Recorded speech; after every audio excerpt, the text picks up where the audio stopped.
Noong unang panahon sa isang kakaibang nayon ng probinsya, nabuhay ang isang simple at mabait na babae na nagngangalang Maria. Ginugol niya ang kanyang mga araw sa pag-aalaga sa bukid ng pamilya at pag-aalaga sa kanyang mga nakababatang kapatid. Mahinhin ang buhay ni Maria, ngunit ang kanyang espiritu ay kasing liwanag ng araw na naliligo sa kanilang mga bukid sa gintong liwanag. Sa kabila ng lambak, sa isang maringal na mansyon na tinatanaw ang nayon, nakatira ang isang mayaman at matalinong matandang nagngangalang Henry. Ginugol ni Henry ang kanyang buhay sa pag-iipon ng kayamanan sa pamamagitan ng kanyang matagumpay na mga pakikipagsapalaran sa negosyo, ngunit napagod siya sa walang laman na kayamanang nakapaligid sa kanya. Naiintriga sa kanyang kainosentehan at sa tunay na init sa kanyang mga mata, nagsimula siyang makipag-usap. Natagpuan nila ang kanilang mga sarili na nag-uusap ng maraming oras, natuklasan na sila ay nagbabahagi ng pag-ibig para sa mga simpleng kasiyahan tulad ng mga mabituing gabi at mga awit ng mga ibon. Habang lumipas ang mga panahon, mas madalas na bumisita si Henry sa nayon na naghahanap ng aliw sa piling ni Maria. Nagdala siya ng mga libro at kwento mula sa kanyang malawak na aklatan, na pinalawak ang kanyang mga abot-tanaw, at siya naman, ay nagpakita sa kanya ng kagandahan ng isang buhay na malapit sa kalikasan. Lumalim ang kanilang koneksyon, lumampas sa hangganan ng edad at kayamanan. Sa kabila ng kanilang pagkakaiba, isang malalim at tunay na pag-ibig ang namulaklak sa pagitan ng mayamang matanda at ng simpleng dalagang probinsya. Ang kanilang kwento ng pag-iibigan ay isang patunay sa kapangyarihan ng puso at sa paraan kung paano ito mapag-isa ang dalawang kaluluwa, anuman ang kanilang pinagmulan.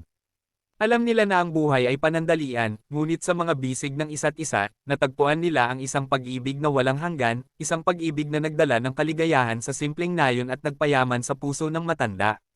Magkasama, nabuhay sila sa isang buhay na puno ng pag-ibig, tawanan, at mahika ng isang tunay na koneksyon na sumalungat sa lahat ng pagsubok, ang kwento ng pag-ibig ng mayamang matandang lalaki at ang simpleng babaeng taga-probinsya. Sa puso ng probinsyang nayon, ang pagbabago ng mga panahon ay nagpinta ng magandang backdrop para sa kanilang kwento ng pag-ibig. Ang mga pagbisita ni Henry sa nayon ay naging mas madalas, at sa bawat pagbisita, natuklasan niya ang mga bagong aspeto ng kagandahan ni Maria. Ginugol nila ang kanilang mga araw sa paggalugad sa tahimik na kanayunan, pagpipiknik sa tabi ng dumadaloy na batis, at pagmamasid sa paglubog ng araw mula sa tuktok ng burol na tinatanaw ang buong nayon. Si Maria, sa kanyang pagiging simple, ay may kakaibang paraan ng pagpapalabas ng parang bata na kababalaghan kay Henry, at siya naman, ay ibinahagi sa kanya ang kanyang kayamanan ng kaalaman, pinalaki ang kanyang pagkamausisa at pagmamahal sa pag-aaral. Isang malutong na araw ng taglagas, habang ang mga dahon ay nahuhulog sa paligid nila sa isang symphony ng mga kulay, hinawakan ni Henry ang kamay ni Maria at bumuulong, "Maria, may gusto akong ibahagi sa iyo." Dinala siya nito sa isang liblib na lugar kung saan naglagay siya ng easel at canvases. Sa isang kislap ng kanyang mata, inihayag niya ang kanyang tinatagong talento bilang isang pintor.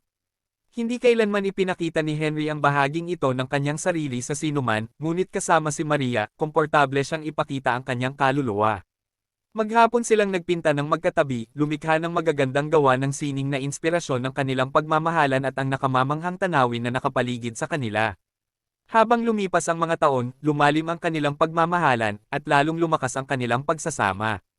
Hinarap nila ang mga hamon ng magkasama, sinusuportahan ang isa't isa sa mga ups and downs ng buhay.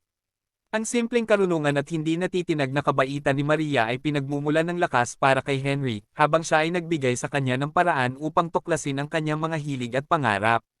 Isang araw, sa ilalim ng lilim ng sinaunang puno ng oak kung saan sila nagsalo sa hindi mabilang na mga sandali, napaluhod si Henry at hiniling si Maria na maging asawa niya.